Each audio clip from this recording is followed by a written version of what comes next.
What up, team? It's me, it's your boy MurderInc, here back with another Hydra Legends video. Today we're going to be talking about the new event. You all probably know about it, but I had a lot of people coming into my stream asking about it. A guaranteed legendary, one of the greatest events in Raid, because it's really the only time you know what you're getting in this game. So, Tuesday, December 21st, which is now, okay, at some point today, even though it's 1:38 a.m. for me personally, we are going to get guaranteed on your 150th shard. We get Gabagoo. Gabagoo is a Shadowkin faction, not Sacred Order. I know the mistake can be easy. Where is he? Gabagoo, Gabagoo. Okay, really cool looking champion. The question is he good? Now, I'll go over his kit. Relax. First of all, base speed 109. Wow, that's pretty dang fast. Other stats, 19,000 health. Okay. Defense, decent, nothing crazy. Attack, I hope he's not an attack-based champion. Oh, he's a support, even better. So attack here, and then HP here. On the A1, block active skill, 30% chance. Decent to hit there. A2 ability, 4-turn cooldown, attacks all enemies, 80% chance of stealing one random buff from each enemy. Up to 100% chance when booked. After stealing, applies a buff spread effect. Can this be good on the Hydra? Technically, are his base stats good enough for the Hydra? Yes. So definitely consider going after Gabagoo if you want him, because this is pretty strong. However, one question I get asked all the time, can this spread the Hydra sets in player versus player? The answer is no. You cannot steal Stone Skin and then spread it onto your team. That would be broken. I mean, Stone Skin is pretty broken as it is, but they have no intentions of nerfing that. So you can't do that with this. Same thing for protection. I mean, obviously, it's not a set you can steal. Anyways, that's the thing with this. Everything else, to my knowledge, can be stolen. So this is pretty cool. Pretty unique buff spread idea here. Moving on to the A3, can target dead or living enemies. This is kind of new. Going over the rest of the kit, you will see this is kind of like a hybrid Lydia type champion-ish. If the target is dead, places block revive, aka stay dead ability. Then attacks all enemies. That's kind of cool here. Each enemy will receive damage equal to 20% of the target's enemy's max HP, so the one that's dead. So if you kill like a really tanky Duchess with 100,000 HP, you're doing 20,000 damage to them. However, as we can see in the next part here, this attack cannot be critical and will ignore any shield buffs and 100% of each target's defense. What does that mean? The 20% is going to be factored into any mitigation the champions have. So if they have a lot of defense, it won't matter. If they have strength in, that's going to matter, unfortunately. So, does ignore shields. This is a pretty cool like stay dead ability. I would have loved if it was AoE, if I could do multiple targets, but we take what we can get. If the target is alive, places a true fear on them for 2 turns, healing all allies by 20% of the target's enemies max HP. Not bad. I don't think it's crazy. True fear, single target, But if the target is a boss or minion, the healing is equal to 20% of this champion's max HP. The debuff cannot be resisted, so you don't need accuracy, which is nice. I don't believe you need accuracy to place block revive. Pretty sure you don't. Folly doesn't work that way, so I don't know why this guy would. But you never know with Plarium, because for some reason they list it as a debuff. As you can see right behind, or to the right or left of my head, this side. Okay. Passive here, pretty cool. Gabagoo, soul charge, 2-turn duration.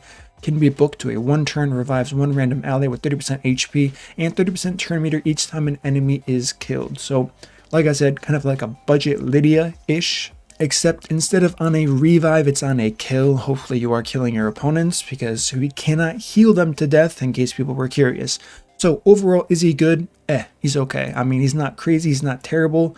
He looks really cool. We have a, what is this? A red flubber?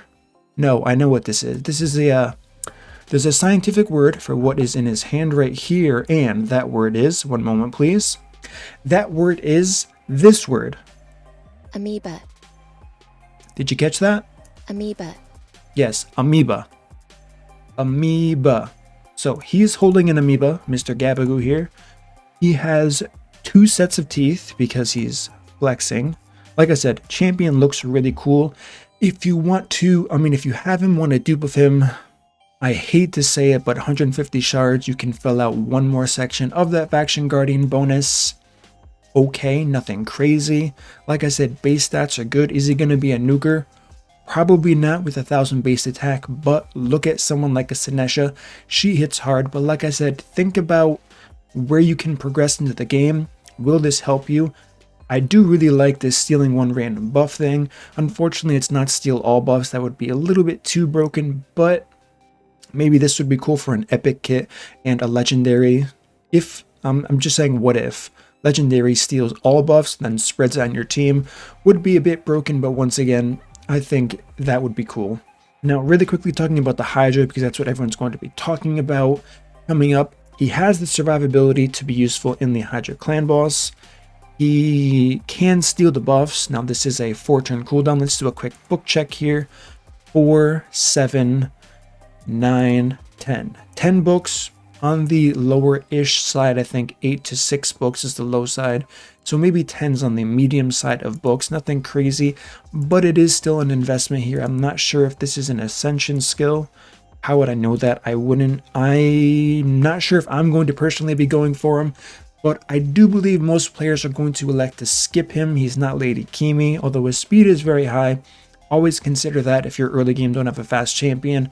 This guy can do work for you. Think about stealing one random buff. If you can make him fast enough, the enemy team does have, I don't know, let's say immunity gear on them. You can use this, steal it, spread it to your team.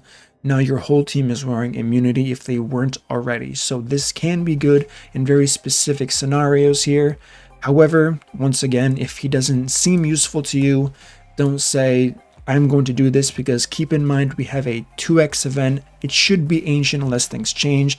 We don't really know because we are coming up on a major commercial, and I mean, not just commercial, but mostly commercial holiday at this point in time on the 25th here. So we don't know if they're going to stick to just the ancient 2 times or if we're going to see some crazy extravaganza of ancient, void, and sacred back to back on each day 2 times. I would expect that, to be honest.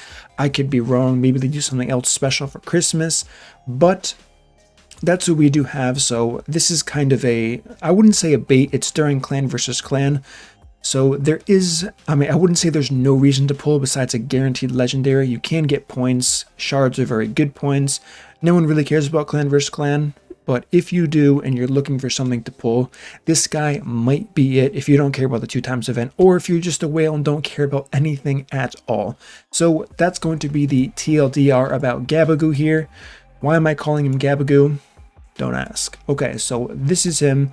Give me your thoughts, give me your feedback. What do you think about the champion? Is it an easy skip for you? Are you going to go for him? Because like I said, you know what you're going to get when you do pull these shards, and maybe you get lucky and pull 2 or 3 legendaries in between. Not likely, I'm not promising it, but you could get lucky. So give me your thoughts, give me your feedback. If you enjoyed this content, smash that like button, subscribe, turn on the notification bell, and I will see you all in my next upload.